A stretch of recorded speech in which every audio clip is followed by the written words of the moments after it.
नमस्कार दोस्तों, इस वीडियो में हम बात करेंगे नेट का जो पेपर हुआ आज, यानी कि यूजीसी नेट दिसंबर 2025 का जो आज हिस्ट्री का पेपर था। पेपर 1 और पेपर 2 दोनों का एनालिसिस करेंगे। हम कुछ बात करेंगे कि पेपर का लेवल कैसा रहा, कट ऑफ पे या कुछ इस पे जो डिस्कस करने की कोशिश करेंगे। तो लेट्स सी, देखते हैं। सबसे पहले पेपर 1 की बात करें तो पेपर 1 में जो टॉपिक थे या क्वेश्चन की हम बात करें तो कुछ इस प्रकार के में तो जैसे कि इजी टू मॉडरेट पेपर था। बहुत ही आसान वाले कह सकते हैं। डीआई है तो बहुत आसान था, नॉर्मल कैलकुलेशन थी, इतनी कोई टफ वाली कैलकुलेशन नहीं थी। और आरसी है रीडिंग कॉम्प्रिहेंशन, ये अच्छे वाला था, इजीली क्वेश्चन हो गए थे। आईसीटी भी ठीक था, हो गए थे इसके भी क्वेश्चन। और पीपल डेवलपमेंट एनवायरनमेंट, ये भी इसके जो क्वेश्चन एसटीजी के थे वो हो गए, इतने टफ नहीं थे। टीचिंग एप्टीट्यूड थोड़ा टफ था वैसे देखा जाए तो, और रिसर्च एप्टीट्यूड भी वो था, और लॉजिकल रीजनिंग, ये मेरे तीनों टॉपिक थोड़े कम वो है, तो इसलिए मैंने भी इनको उस पर भी रखा है। और बाकी आपके अकॉर्डिंग हो सकता है। इसमें मैथ्स थी, काफ़ी इजी थी, कोई इतने टफ वाले क्वेश्चन या ज़्यादा वो नहीं थे, नॉर्मली क्वेश्चन जो एग्ज़ाम आते हैं वैसे ही थे पिछली बार की तरह, और ये लेवल इतना हाई नहीं था मैथ्स का भी। और आगे अगर हम बात की जाए इंडियन लॉजिक और लॉजिकल रीजनिंग का, तो इसमें थी मैथ्स, हमने पहले बात कर ही ली है, इजी आई थी। और लॉजिकल रीजनिंग ठीक थी वैसे, और इंडियन लॉजिक और ये थोड़ा टफ वाला पोर्शन था मेरा, थोड़ा वीक है वैसे। तो कुल मिला के जो है पेपर कह सकते इजी टू मॉडरेट था फर्स्ट पेपर की हम बात करें तो। अब हम पेपर सेकंड में आते हैं। सेकंड पेपर हिस्ट्री का, तो इसमें हम कह सकते हैं इजी टू मॉडरेट था, काफ़ी इजी, कह सकते हैं कि स्टेटमेंट वगैरह थे, इतना टफ नहीं था जितना जून 2025 वाला था, क्योंकि वो पेपर काफ़ी टफ था, इसलिए कट ऑफ बहुत कम गई थी। और इस बार जो है कट ऑफ आई जाने के फुल चांसेस है, तो कह सकते हैं कट ऑफ आई जाएगी, क्योंकि दोनों पेपर इजी थे। और अगर फर्स्ट पेपर भी टफ होता तो भी कट ऑफ वहीं स्टैंड करती है, थोड़ी उसके नियर अबाउट रहती, लेकिन इस बार बस बाउंस कर सकती है, एक तरीके से हाई रहेगी कट ऑफ का। और टॉपिक की बात करें तो सैफ सिंधु प्रदेश से रिलेटेड क्वेश्चन था, और हड़प्पा से रिलेटेड भी क्वेश्चन आए, गुप्त काल से संबंधित था, खास करके ये पूछा गया था समुद्रगुप्त का कौन सा पीरियड है, काल है, गुप्त जो समय है कब शुरू हुआ था, ये जो चीज़ें वो थी। मौर्य से क्वेश्चन था, अशोक से संबंधित बौद्ध धर्म और उससे रिलेटेड चीज़ें थी। और अपने अर्थशास्त्र कह सकते हैं, अर्थशास्त्र से संबंधित काफ़ी क्वेश्चन थे यहाँ पे। और सातवाहन काल का स्पेशली क्वेश्चन था, मुगलों के थे, मुगलों के, अकबर के, जहांगीर, शाहजहाँ, औरंगजेब, इनके तो बहुत भर के क्वेश्चन थे। अकबर के बारे में और शाहजहाँ के बारे में काफ़ी स्टेटमेंट वाले क्वेश्चन थे। हर्ष का भी एक क्वेश्चन था, कह सकते हैं गुप्तोत्तर काल में।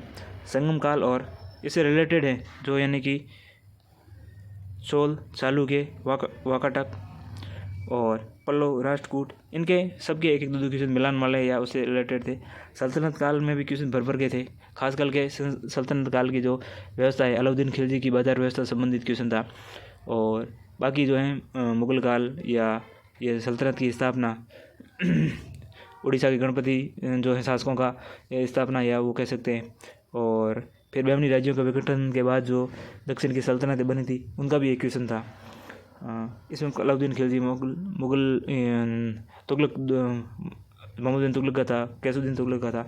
तो फिर सल्तनत काल से भी काफ़ी क्वेश्चन भर के थे, किताबों में भी थे। सल्तनत कालीन साहित्य के बारे में जो है अमीर खुसरो की किताब के बारे में पूछा गया था।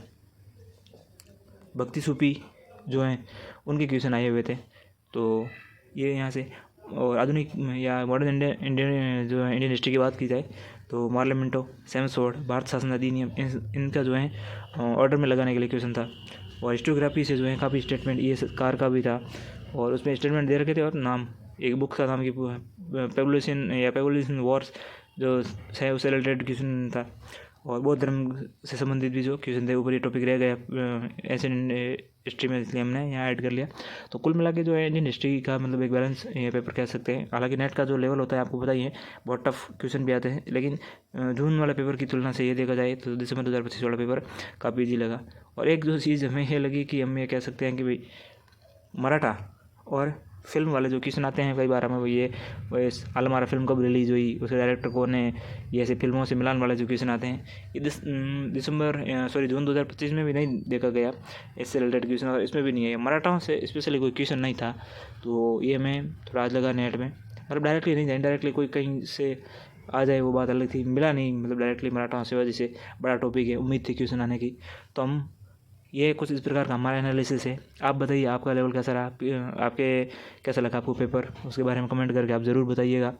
और अब हम कट ऑफ की बात करें तो मुझे ऐसा लगता है कि पिछली बार से कट ऑफ आ ही जाएगी।